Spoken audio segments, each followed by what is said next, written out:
Larun batean ospatuko da 21. Tolosa goxua eta aurten teiak izango dira protagonista. Horregatik, 11 kaldera teiak egiteko tailer bat jarriko duten martxan eta 12 4.000 teia inguru banatuko dituzte bertaratzen direnen artean. Saizar, Gorosti, Ezeiza, Ibañez eta Gorrotxategi izango dira bertan egongo diren gozogileak. Ekitaldi berezi bat ere egingo dute 12 kaldera, hainbat eta hainbat urteetan zehar eginiko lana eskertzearren, Jose Mairi Gorrotxategi, Luis Ezeiza, Kontxi Mendizabal eta Bidal Ibañezi.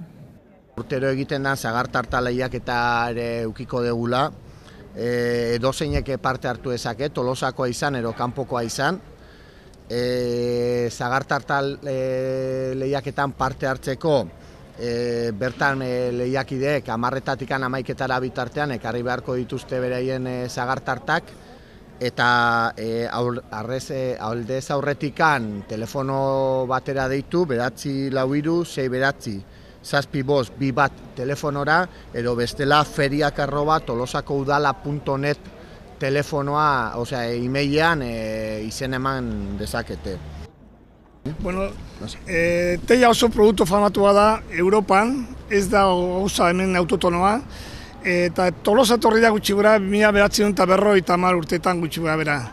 Bere izena ez da teja teiatu datengatik, baizik apaizat badute gorro bat tejaren forman.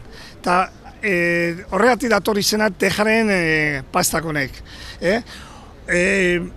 Uste, Kataluniara, hemen Euskal Herri, baina aurrenago oso famatua zen 1909 digun, badaude oso konfiterua ja tejak egiten.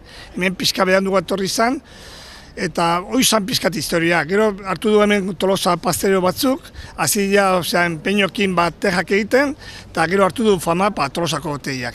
Oso pixka berezia dira, pasteria bakoitza egiten du bere forma, bere estilo desberdinak, dena tejak dira, eta bakoitza bere estilo, bere firma, bere gustokoa.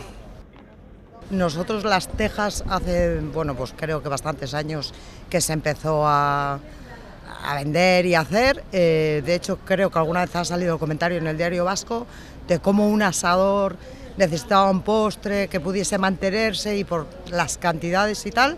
Y bueno, pues creo que era Julián, no sé, no me acuerdo seguro. Entonces fue a hablar con Luis a ver si le podía hacer algún postre que pudiese mantenerse por las cantidades más que nada, y ese para nosotros fue el origen de la teja y cigarrillo.